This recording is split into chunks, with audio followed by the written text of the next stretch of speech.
Joyful, joyful, we adore thee, God of glory, Lord of love.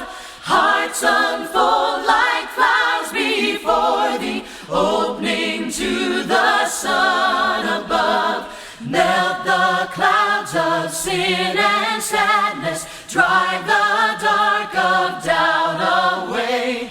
Giver of immortal gladness, fill us with the light of day. Amém. Amém. Amém. O Evangelho. O Evangelho deve voltar e voltar, estar em nossos corações dia após dia. Porque há infinitas maneiras de nos afastarmos do Evangelho. Algumas evidentes, feias, mas há muita capilaridade na maneira pela qual o Evangelho é deturpado em nossos dias. E quanto mais sutil ela é, mais destruidora, mais destruição causa. E muitas maneiras com que nós nos afastamos da verdade, parece tão bonito, mas é tão falso. O Evangelho não é um plano da igreja para salvar o mundo. Hoje, o Evangelho para muitos é isso. A igreja acha que vai salvar o mundo. Vai salvar o mundo de todas as maneiras possíveis. E ela acha que então ela está no mundo e ela tem um plano de salvar esse mundo. E muitas pessoas dizem que isso é o Evangelho. Nós, a igreja, com esse plano maravilhoso para salvar o mundo. Mas o plano de Deus não tem nada a ver com isso.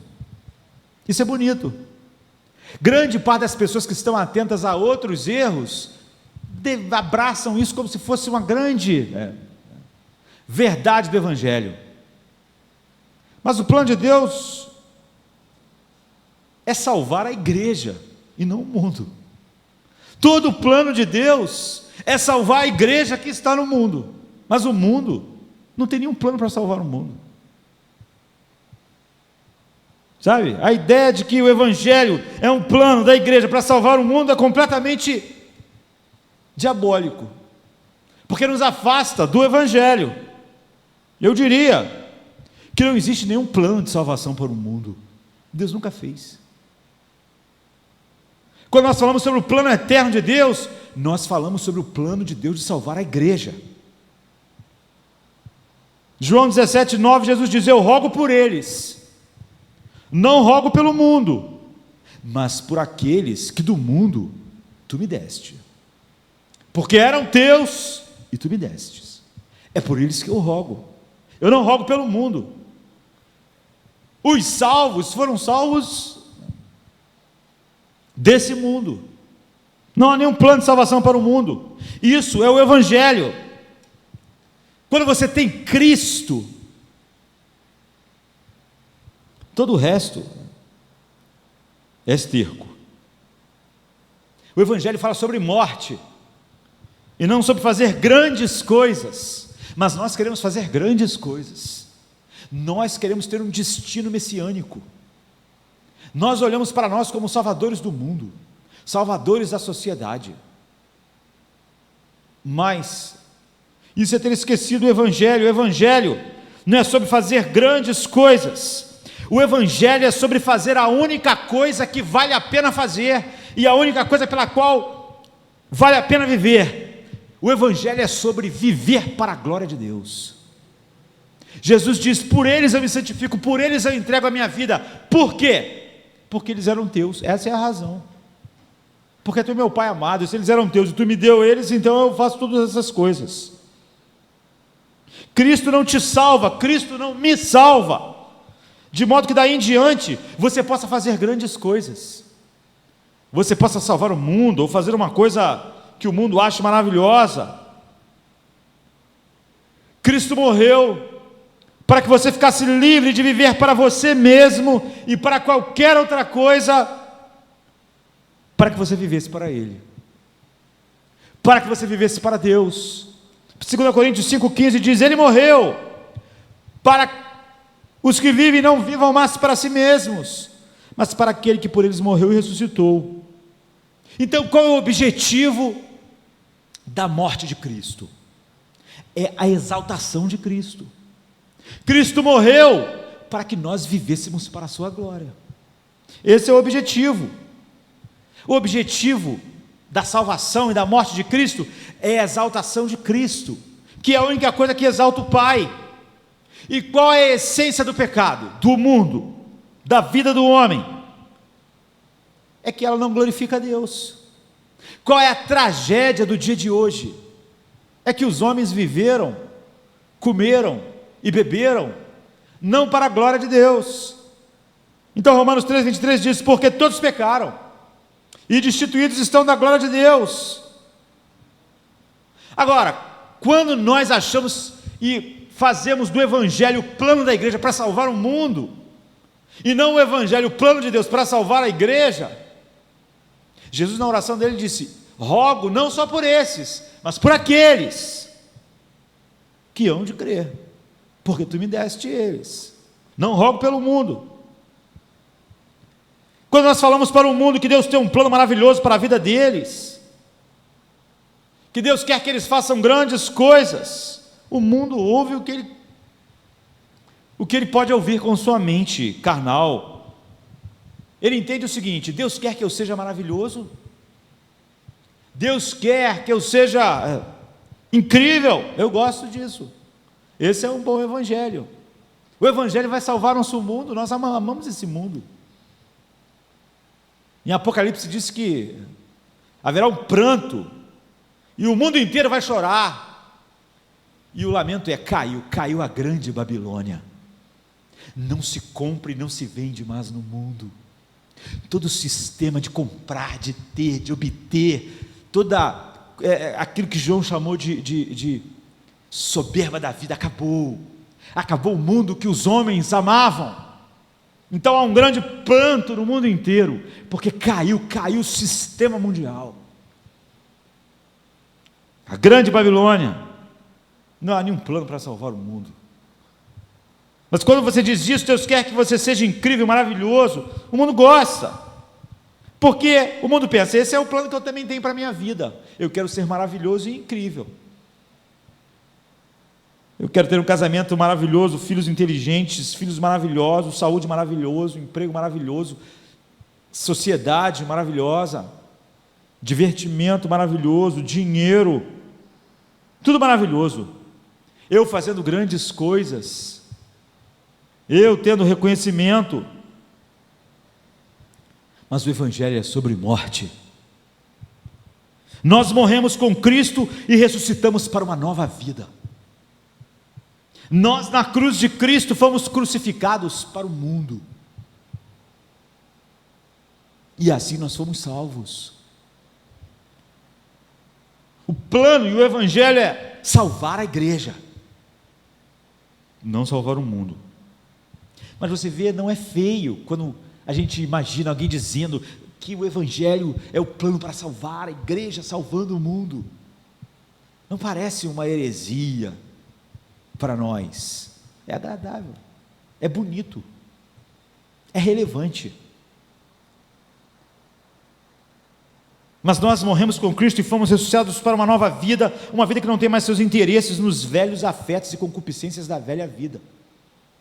Nossos interesses não são, quando nós nascemos, fomos recriados em Cristo, que os sonhos que nós tínhamos quando éramos homens que tinham uma mente inimiga de Deus, sonhavam. Coisas que na verdade para nós se tornaram esterco, perto do desfrute daquilo que o Evangelho nos dá. O que? Cristo. Para nós, é o que Paulo diz em Filipenses 3,8, e na verdade tenho também por perda todas as coisas, pela excelência do conhecimento de Cristo meu Senhor, pelo qual sofri a perda de todas as coisas e as considero como esterco para que possa ganhar a Cristo. Isso é Evangelho, isso é Evangelho. Deus salvando a igreja, para a glória de Cristo. quando você pode ter Cristo, todo o resto é esterco. Isso é o Evangelho. Isso é ser salvo. Não tem nada a ver com salvar o mundo, é salvar a igreja. Mas hoje nós temos um evangelho estranho. Ele joga Cristo fora e oferece o esterco para o mundo.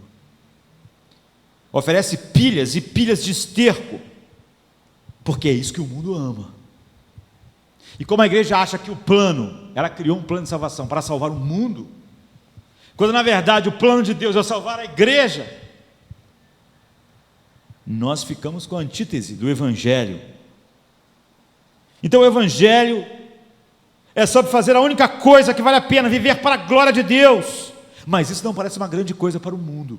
Conte isso para o mundo e o mundo vai achar que isso não tem nenhuma relevância e importância.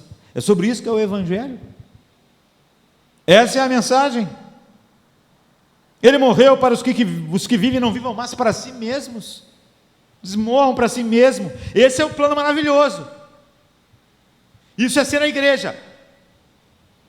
É por isso que a igreja é salva.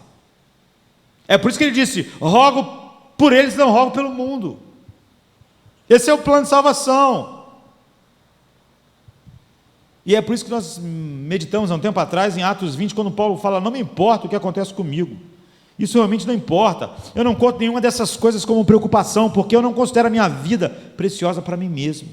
Minha vida não importa. Tudo que importa é que eu viva e que o que Deus prometeu me fazer através de mim. Tudo que importa é que Cristo vive em mim, porque para mim o viver é Cristo. Ele diz: isso é tudo. Isso é ser salvo. Ele está dizendo: Saulo de Tarso realmente morreu, foi enterrado, e uma nova criação surgiu. Agora a vida é Cristo, Cristo, Cristo. Isso é salvação, sabe? O que nós temos é terrível, mas parece belo e bonito.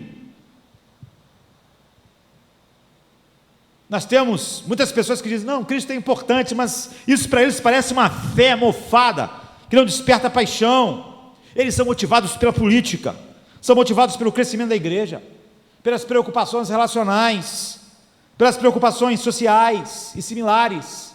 Mas o evangelho é apenas assumido. O objeto e a verdade do evangelho é abandonada.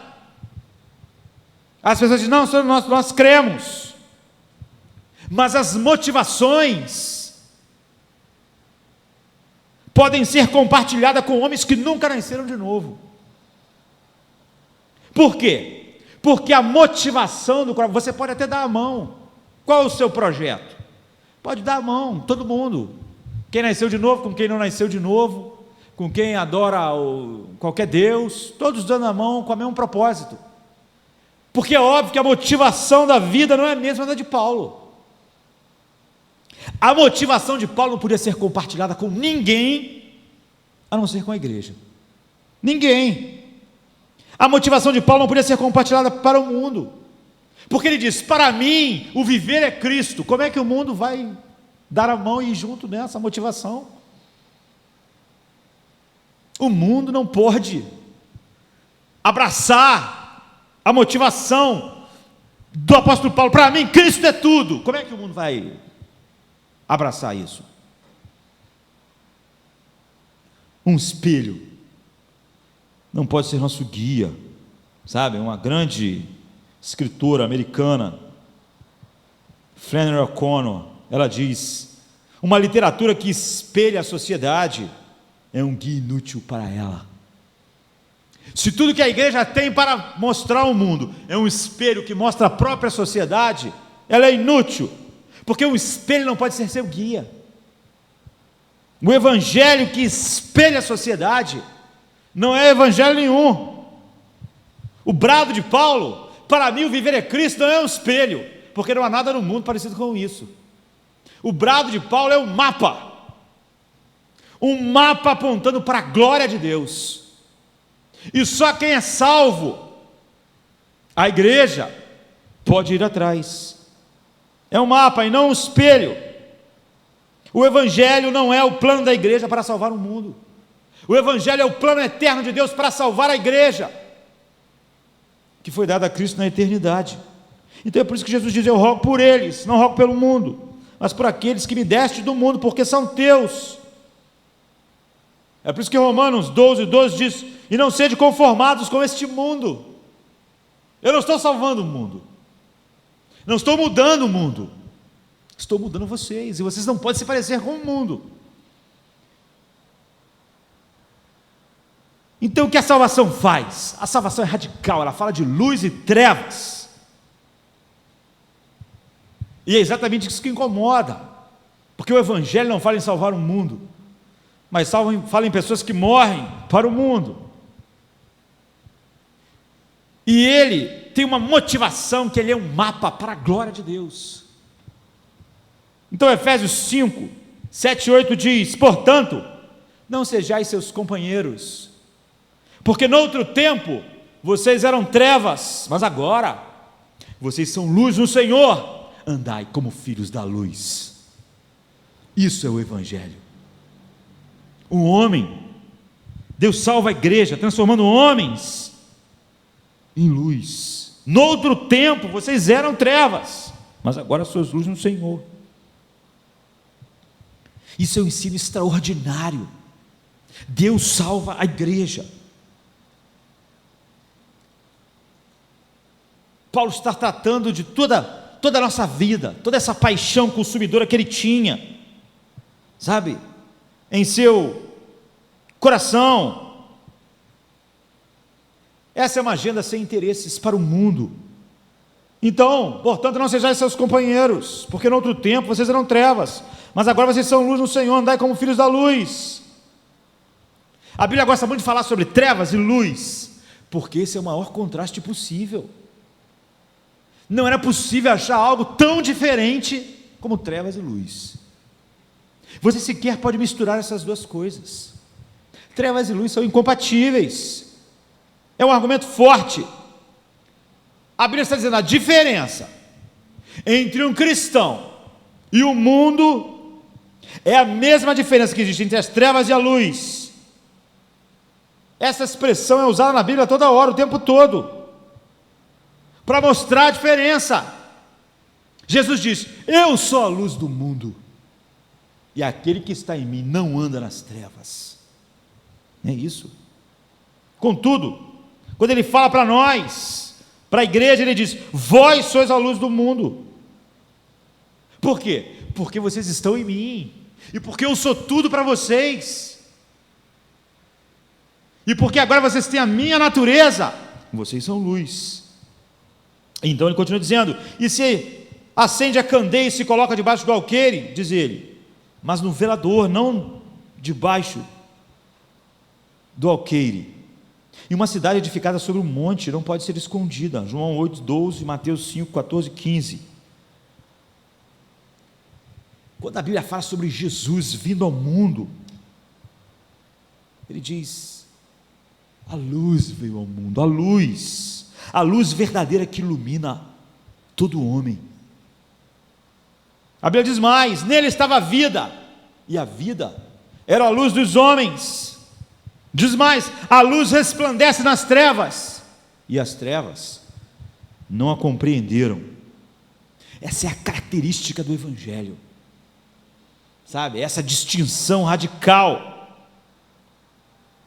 Veja a declaração maravilhosa, registrada em 2 Coríntios, capítulo 4, de 3 a 6, se ainda o nosso Evangelho está encoberto, para os que se perdem está encoberto, nos quais o Deus desse século cegou o entendimento dos incrédulos, para que não resplandeça a luz do Evangelho da glória de Cristo, que é a imagem de Deus, porque Deus que disse das trevas que resplandecesse a luz, é quem resplandeceu em nossos corações, para a iluminação do conhecimento da glória de Deus, na face de Cristo Jesus. Você vai ver isso aparecendo o tempo inteiro, em todo o Novo Testamento, luz e trevas. Nas epístolas de Paulo, Pedro diz: vós sois a geração eleita, o sacerdócio real, a nação santa, o povo adquirido, para quê? Para que anuncieis as virtudes daquele que vos chamou das trevas para a sua maravilhosa luz. É isso. Mas esse também é o tema das epístolas de João. Deus é luz, e nele não há trevas nenhuma. Sabe, nós podíamos continuar. Paulo apresenta o seu tema. Esse é o Evangelho. E as deduções. E a primeira é essa, que a diferença entre o cristão e o não cristão é uma diferença absoluta. Como isso foi perdido? Quando nós esquecemos que o Evangelho, o plano de Deus, é Deus salvando a igreja, e não a igreja salvando o mundo de outra coisa. Não é a igreja oferecendo esterco, enquanto Cristo é colocado como apenas a cereja que pode completar a vida. Isso não devia haver nenhuma dificuldade para nós reconhecermos, é o que a Bíblia diz. Sabe, entre um homem em Cristo e um não em Cristo, deve ser uma diferença radical.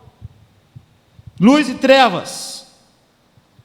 Toda a terminologia do Novo Testamento apronta para isso, é descrita em termos de regeneração. Não apenas um melhoramento, não um endireitamento do seu ambiente, de tal maneira que todos nós possamos viver melhor. Não é tirar os andrajos de um homem e dar uma roupa melhor. Não é pegar um homem sujo, dar um banho, fazer a barba, botar um terno. Não, não, não. Ele tem que nascer de novo. É uma diferença radical. Você pode achar que a diferença entre um mendigo sujo e alguém lindo, com um Armani, sabe? É uma grande diferença. O Evangelho vai, derruba isso e diz: essa não é diferença nenhuma. Esses dois continuam iguais. A diferença entre um homem salvo é a diferença entre a luz e as trevas. Se alguém está em Cristo, nova criatura é. 2 Coríntios 5,17, é uma nova criação. A igreja não salva o mundo, Deus salva a igreja. Aqui nós somos levados direto à origem. A igreja é uma nova criação de Deus. Não é um melhoramento, não é uma adaptação. Não é o melhoramento para depois nós aplicarmos o melhoramento que foi aplicado em nós à nossa volta. Quem foi feito cristão foi criado de novo, para a glória de Cristo. Oro por eles, eram teus e tu me deste. É uma expressão fundamental, dou ênfase porque é fácil escaparmos da verdade. É fácil todos nós nos engajarmos no Evangelho que a igreja inventa para salvar o mundo. E acharmos que isso é uma coisa bonita e digna. E esquecermos que isso é abandonar o Evangelho. Eres, sois, esses são os termos de Paulo, absolutos. Vocês eram, vocês não são mais. Note que Paulo usa palavras assim: noutro tempo vocês eram trevas. Quer dizer, era uma vez. Todo mundo que se tornou a igreja de Cristo era uma vez. No outro tempo, mas agora, olhem para o passado, olhem o que vocês eram: trevas. Essa era essa situação, mas agora vocês foram salvos. O mundo não foi salvo, o mundo é trevas, mas vocês são luz. Sabe, o apóstolo Paulo se gloria na verdade do Evangelho. É por isso que ele disse que para ele o viver é Cristo. Paulo lembra os santos em Éfeso, que no passado, como eles eram? Qual era o drama deles? Vocês estavam sem Cristo, separados da comunidade de Israel.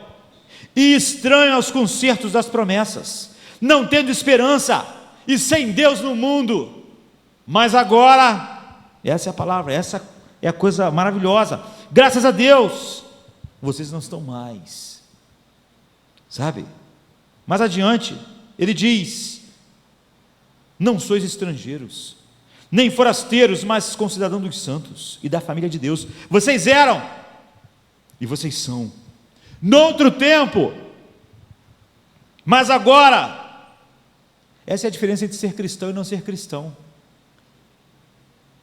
Deus salva a igreja, Deus faz isso é o evangelho. Não é a igreja salvando o mundo, é Deus salvando a igreja. A seguir nós notamos que Paulo passa a contrastar as trevas e a luz. Ele diz: vocês não podem misturar essas duas coisas, porque elas são eternamente opostas. Trevas e luz são incompatíveis. Paulo pergunta aos coríntios: que comunhão há entre a luz e as trevas? Onde vocês já encontraram trevas e luz em comunhão? Onde vocês viram a luz do sol brilhando e as trevas junto? Ele quer que os efésios compreendam que não são mais trevas, e sim luz do Senhor. Ele não está se concentrando inicialmente na maneira como nós passamos das trevas para a luz, ou no momento exato que isso aconteceu. Muitas pessoas ficam pensando em como isso não acontece igual, porque quando nós pensamos em trevas e luz, nós podemos pensar de várias maneiras. Por exemplo, nós chegamos nesse lugar hoje, estava tudo escuro aqui, alguém foi no interruptor, apertou e puf, acendeu a luz, as trevas foram embora. Foi assim. Muitas pessoas vão contar que essa foi a verdade em suas vidas. Você vê Paulo no cavalo, cai do cavalo, puf, alguém ligou o interruptor. Outros não têm uma experiência tão dramática como o apóstolo Paulo. Mas então como aconteceu? Aconteceu como eu diria, não como aconteceu quando nós acendermos a luz aqui nesta noite, mas como vai acontecer amanhã de manhã. Como acontece na natureza. A natureza, sabe, a luz lá na natureza não é assim. Não dá 5 horas da manhã, alguém aperta o interruptor e puf, acende o sol. Não é? Vai clareando, vai ficando mais claro, mais claro, mais claro, mais claro, mais claro. Mas é inexorável. Você nunca vê o sol ir nascendo e depois ir voltando. Chega a ponto da Bíblia dizer: a vereda do justo é como a luz da aurora, que vai brilhando mais e mais, até o meio-dia. É inexorável. Isso é que é importante. Sabe, não é se nós fomos como o apóstolo Paulo, alguém acendeu o interruptor, ou se foi brilhando cada vez mais. A questão que ele está dizendo é: se você é a igreja, você é a luz. A questão do tempo não é fundamental. O homem pode ter uma experiência mais dramática, ou a luz pode ir brilhando, mas uma vez que o homem é regenerado, uma vez que essa obra começa, ela vai em frente. O homem é regenerado, então começa o processo da luz ir brilhando mais e mais. Ele não é mais trevas. Não importa. A questão é se o homem está vivo ou morto. Não importa se o parto durou 5 horas, 10 horas, ou se foi aquelas pessoas que chegam no hospital, igual minha mãe disse que foi comigo. Enquanto meu pai foi no carro buscar uma roupa, que voltou, já disseram: olha, parabéns, teu filho nasceu. Meu pai não acreditou: não é possível, deixa a mulher aqui agora, rápido. Tem gente que fica lá o dia inteiro, igual Cláudia com Mateus. Não importa, a questão é: está vivo? Nasceu? É isso que Paulo está dizendo. A questão é: o Filho de Deus está vivo, é luz. Somos luz. Eres trevas, eres. Ele está dizendo o seguinte: você é cristão ou não é? Está em Cristo ou não está? É luz ou trevas? Não tem meio termos. O homem está vivo ou morto. Não se pode ser meio cristão. Não se pode fazer o que Deus faz na igreja. Só Deus faz isso. E não somente nós devíamos saber, todos deviam saber.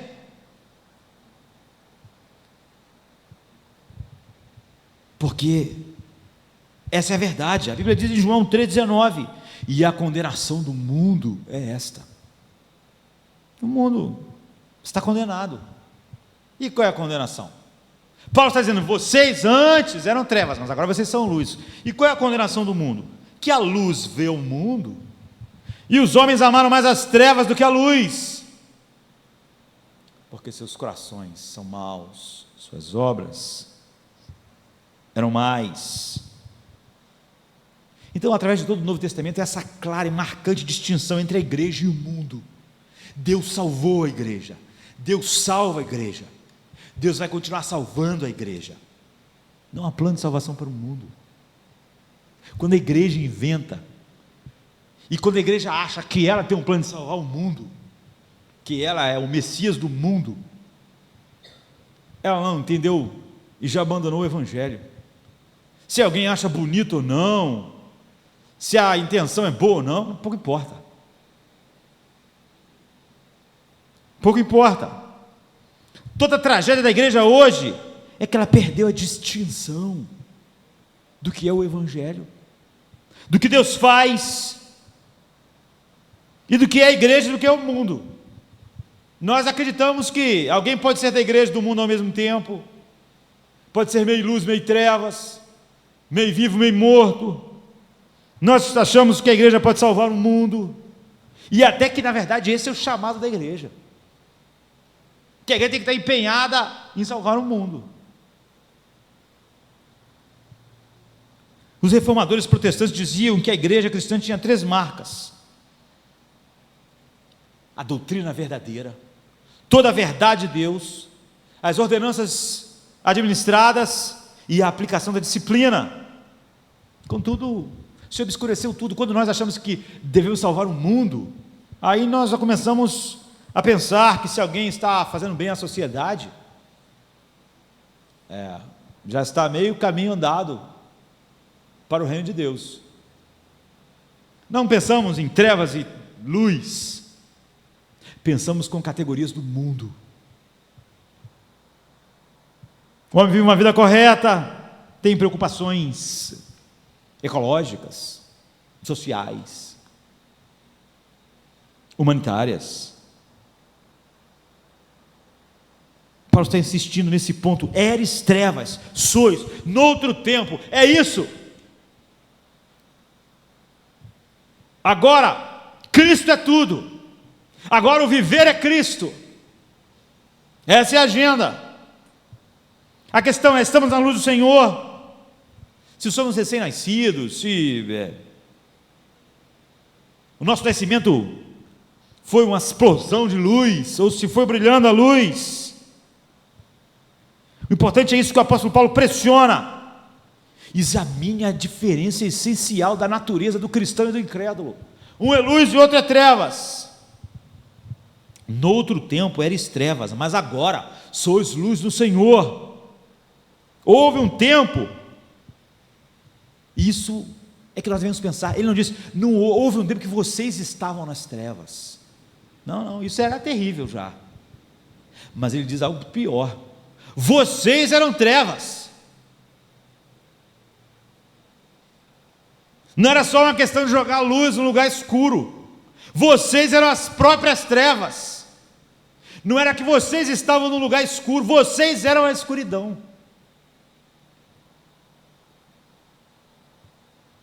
Eres trevas, é disso que Deus salvou a igreja. Ele quer dizer não somente que eles estavam na escuridão, e sim que a escuridão estava neles, e que eles próprios eram a escuridão. Ele não diz: antes vocês estavam na escuridão, mas agora vocês foram iluminados. Não. Ele diz: outrora vocês eram a própria treva, e agora vocês são luz. Essa diferença é radical e de natureza, sabe? Isso faz toda a diferença quando nós começamos a pregar o Evangelho. Isso é fundamental. O homem precisa ser salvo porque ele é treva. E não há nada que nós possamos fazer, ou que um homem pode fazer, para transformar trevas em luz. Você pode perguntar, pastor, o que o senhor faz quando prega? Eu jogo luz. Jogo luz. Mas desde quando jogar luz em algum lugar, transforma alguma coisa em luz. Você acende a luz e ilumina o quarto. Apaga a luz e ele volta a ficar escuro. Pregar é jogar luz. A luz veio ao mundo, mas o mundo nem gostou da luz. O homem que é salvo, Deus salva a igreja, transformando o homem em luz. Esse é o problema do homem. O apóstolo afirma que o não cristão não somente está na escuridão, ele está na escuridão, mas que ele faz parte da escuridão. Ele faz parte do pecado. E o apóstolo ele gosta de desenvolver essa ideia sempre, em todos os lugares, como em Romanos. O coração insensato deles se tornou trevas, se obscureceu. Não é simplesmente que o coração deles estava nas trevas, o coração deles se tornou trevas. Em Efésios capítulo 4, quando Paulo vai descrever os incrédulos, ele diz: entenebrecidos no entendimento. A mente deles é treva, não é que ela está escura, ela é a própria treva. É disso que Deus salva a igreja. E é a partir desse momento que o homem diz que o viver é Cristo, e que a agenda dele não pode ser compartilhada. Ninguém no Império Romano falou: viver para Cristo é a coisa mais maravilhosa, a não ser que Deus fizesse daquela pessoa a igreja. Paulo, diz que uma espécie de escuridão não somente tinha entrado na mente, no coração, numa perspectiva, mas que o centro da personalidade humana é treva, é escuridão. Não é que ele está num mundo escuro, como morcegos que vivem em cavernas, é que não há nenhuma luz nele, ele é a própria treva. Deus, quando criou um homem, colocou luz no homem, soprou o seu espírito sobre ele, e tinha comunhão com ele, ele estava em comunhão com Deus, havia luz na sua alma. Mas o pecado não só apagou essa luz, o próprio homem se tornou trevas. Agora as trevas não estão fora e ele na escuridão, as trevas estão dentro. Ouça essas palavras de Cristo: a candeia do corpo são os olhos, de sorte que se os teus olhos forem bons, todo o teu corpo terá luz, se porém os teus olhos forem maus, todo o corpo será tenebroso. Não há luz nenhuma, os olhos da alma e do espírito foram obscurecidos, não há nenhuma luz no homem, ele é cheio de treva, e ele mesmo é a própria treva. Ele não está só nas trevas, ele está morto, não há centelha de vida, não há nenhum brilho de luz. Então a luz veio ao mundo e o mundo odiou a luz. As pessoas dizem: se as pessoas vivessem o Evangelho, ou vivessem o que pregam, o mundo aceitaria. Mentira. Jesus só pregou o que viveu, e viveu tudo o que pregou, e o mundo matou Jesus, porque a luz veio ao mundo e o mundo odiou a luz. Os homens não creram nela, não gostaram nela, não se voltaram para ela, não falaram: graças a Deus a luz brilhou, porque o homem é trevas, ama as trevas, gosta das trevas, as trevas o atraem, pecado é o prazer, as trevas estão dentro. Então Paulo diz: no outro tempo vocês eram trevas. Por outro lado, Paulo não diz dos cristãos: agora uma luz brilhou na cabeça de vocês, uma luz está iluminando o caminho. Isso é verdade, mas ele diz: é muito mais. É muito mais maravilhoso. Agora vocês são luz. Isso é salvação. A igreja está sendo salva. O plano de salvação é o plano de salvação da igreja. Deus, na eternidade, resolveu salvar a igreja para a glória de Cristo. O plano de salvação não é a igreja salvando o mundo, não existe esse plano. Deus que disse que das trevas resplandecesse a luz, é quem resplandeceu em nossos corações para a iluminação do conhecimento da glória de Deus na face de Cristo. Os nossos corações foram feitos luz.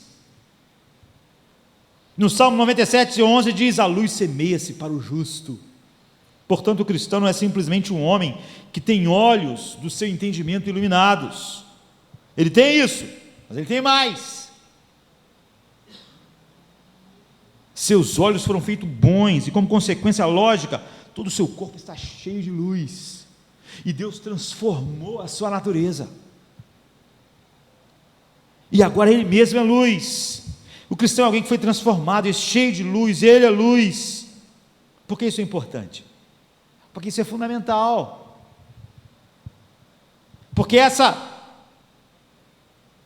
coisa é salientada pelo apóstolo Paulo assim, porque isso salienta a diferença radical entre o incrédulo e o cristão, entre o salvo e o perdido, entre o regenerado e o regenerado. É isso que é salvação, não é um mundo melhor.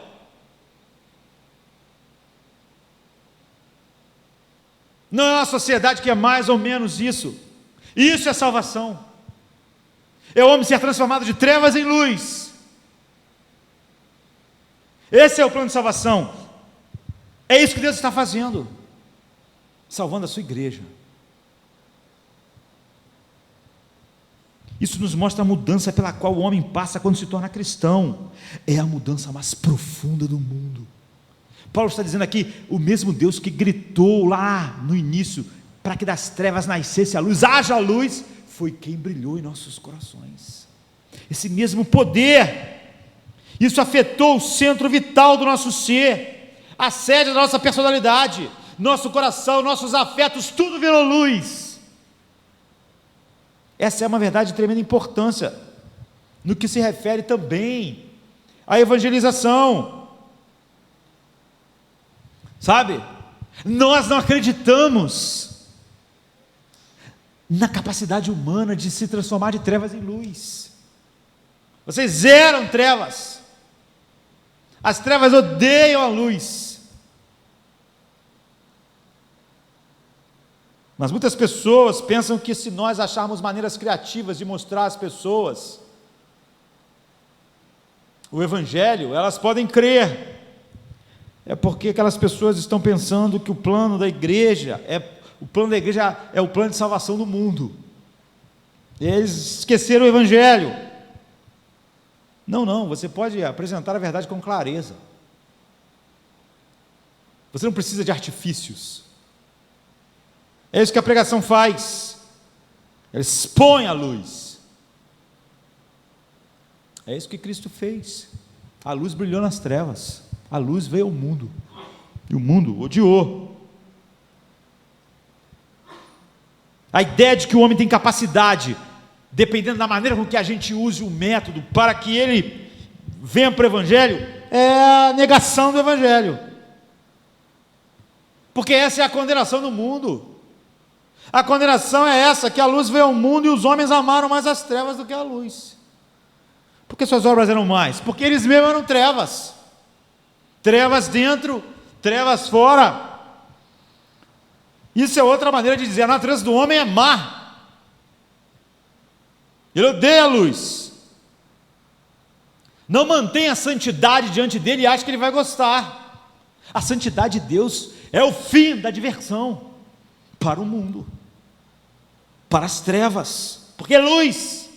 Deus é luz. Então eles odeiam a verdade. E é disso que o homem é salvo. É disso que Deus salva a sua igreja. A dificuldade com o incrédulo não é apenas que é preciso que nós nos mostremos a eles,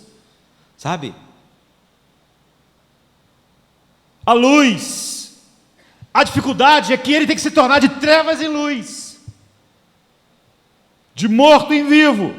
Ele precisa nascer de novo. Paulo diz em 1 Coríntios 12,14: o homem natural não compreende as coisas do Espírito de Deus, porque para ele parece loucura. As trevas não acham a luz um bom plano. Trevas não acham a luz relevante. E não pode entendê-las, porque elas se discernem espiritualmente. Então, só o poder do Espírito Santo transforma o homem de trevas em luz, é o que Paulo está dizendo. Sabe? Nenhum livro é mais vendido do que a Bíblia. Infelizmente, grande parte do que é pregado não é a verdade.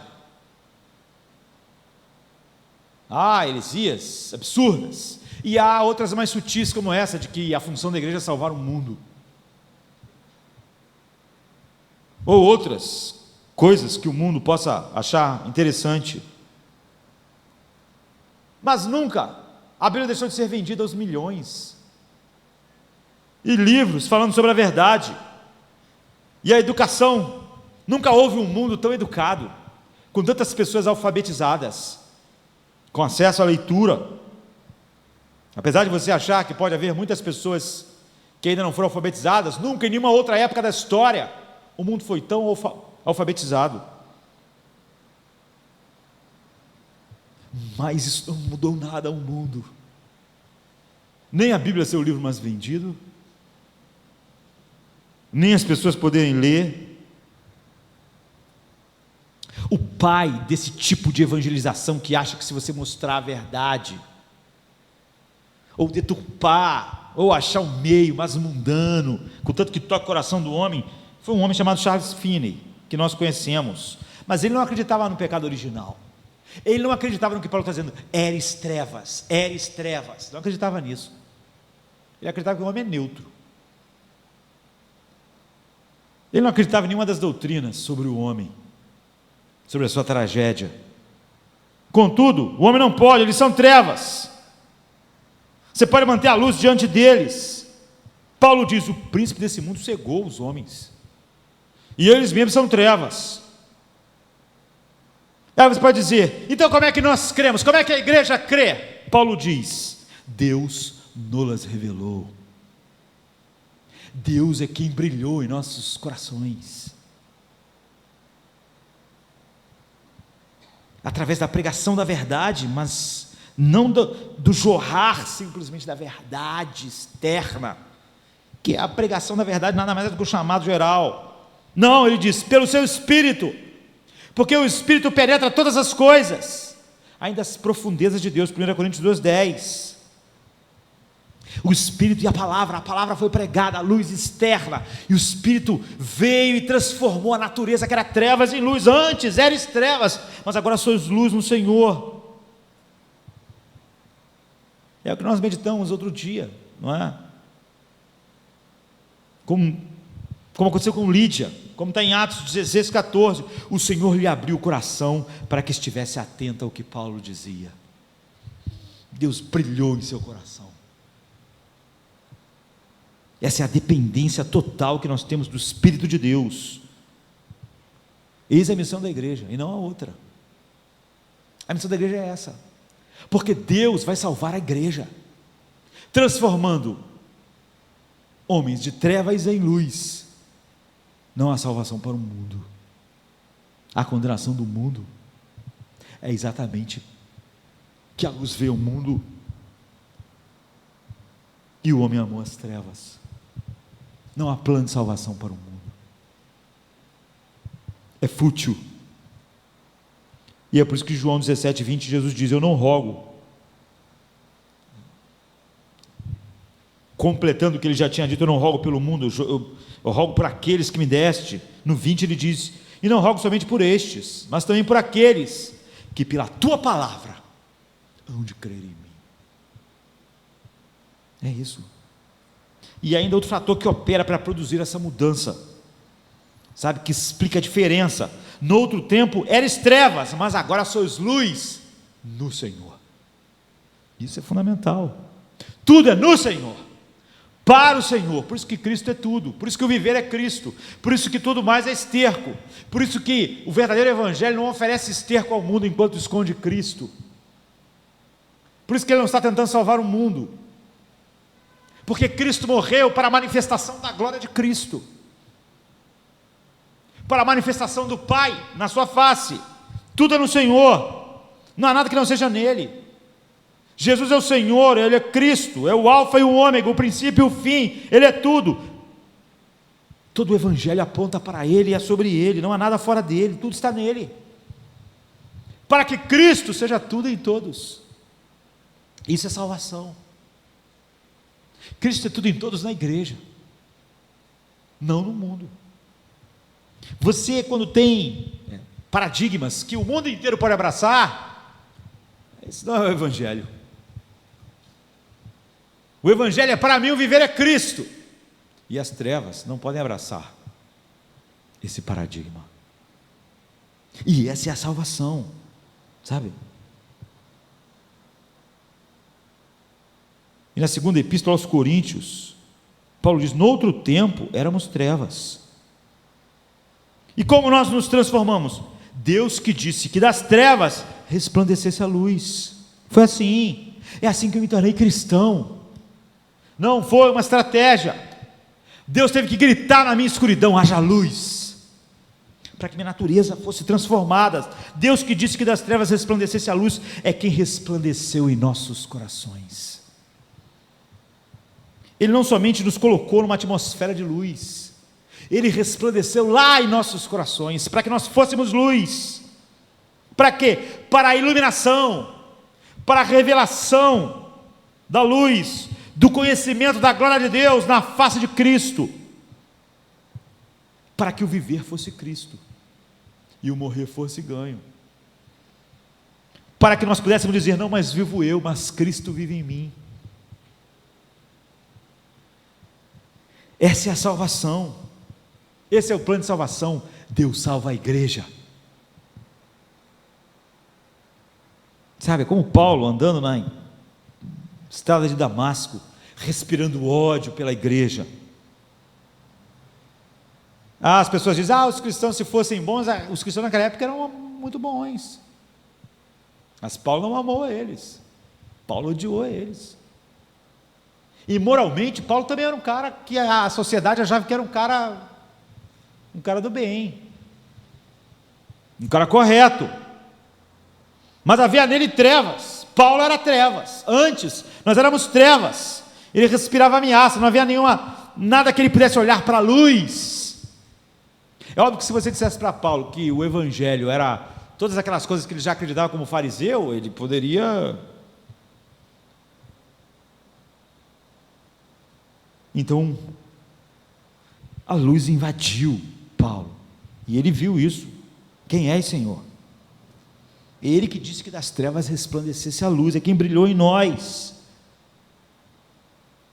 E a resposta foi: eu sou Jesus, a quem tu persegues. Sabe? Quem perseguiu quem? Paulo odiava Cristo, Paulo odiava a luz, Paulo era trevas. Paulo correu de Cristo, Cristo alcançou Paulo. Paulo resistiu Cristo, e Cristo disse: duro é para ti recalcitrar contra os aguilhões. Paulo perseguia Cristo, e Cristo converteu Paulo. Paulo era um estrangeiro, um estranho, e Cristo fez ele um membro da sua família, do seu corpo. Paulo era inimigo de Deus, e Cristo fez dele um amigo. Paulo estava na carne,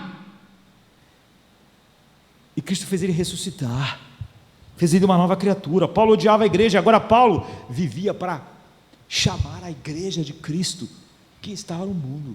Ele diz: eu prego para que os eleitos sejam salvos. Paulo estava morto, e Cristo fez ele vivo. Agora, quem buscou quem? Paulo diz: como também nos elegeu nele antes da fundação do mundo, para que fôssemos santos e irrepreensíveis diante dele em amor, e nos predestinou para filhos de adoção por Jesus Cristo, para si mesmo, segundo sua vontade soberana. Deus fez isso, por meio dele, pela visão da face gloriosa de Cristo, à luz do conhecimento da glória de Deus na face de Cristo. Transformou Paulo. Então Paulo está dizendo para nós: agora vocês são luz no Senhor. Deus nunca foi visto por alguém, só o Filho unigênito que está no seio do Pai, esse o fez conhecer. Dessa forma, Cristo está em nós, agora nós somos luz no Senhor, isso é indissolúvel. Ele é a videira, nós somos o ramo, os ramos. Somos participantes da sua vida, da sua natureza. Ele é luz, nós somos luz. Ele nos torna luz, não seres melhores. Somos o corpo de Cristo, os seus membros em particular. Ele nos encheu de vida, de luz, de poder. Nós somos capacitados para viver para a glória de Deus, para a glória de Cristo. Nós não fizemos isso, mas agora que somos luz, nós não ficamos parados, somos luz. Então Paulo diz: andai como filhos da luz. O apóstolo Paulo, Deus através dele está mostrando que é que nós compreendamos a diferença radical entre o incrédulo e o cristão. Ela é absoluta, não somos mais trevas. Como Cristo é luz, somos luz. Como Ele é a luz do mundo, nós também somos. Mas o mundo não amou a luz que Cristo era. Não espere então ser amado pelo mundo. Isso é maravilhoso. Nós não somos só lâmpadas, nós somos luz no Senhor. Agora sois luz no Senhor. Isso é evangelho. Não é a igreja salvando o mundo, é a igreja sendo salva. Agora você pertence a Cristo e todo o resto é esterco. Mas hoje, como nós falamos, nós temos um evangelho que joga Cristo fora e oferece esterco para o mundo. Um esterco melhor, um esterco mais higienizado. Tentamos melhorar o cheiro do esterco, mas como eu disse, o evangelho é sobre fazer a única coisa pela qual vale a pena viver, viver para a glória de Deus. E só quem é luz pode compartilhar do agora. O viver é Cristo. Ele morreu para os que vivam, não vivam mais para si mesmos. Esse é o plano maravilhoso do evangelho. Esse é o evangelho. Ele morreu, nós morremos com Cristo. Você ressuscitou para viver uma vida justa, não para você mesmo, mas para a glória de Deus, para que Cristo seja exaltado. Porque agora o viver é Cristo. Salvação é Deus salvando a igreja. Não existe esse evangelho que é o plano da igreja para salvar o mundo.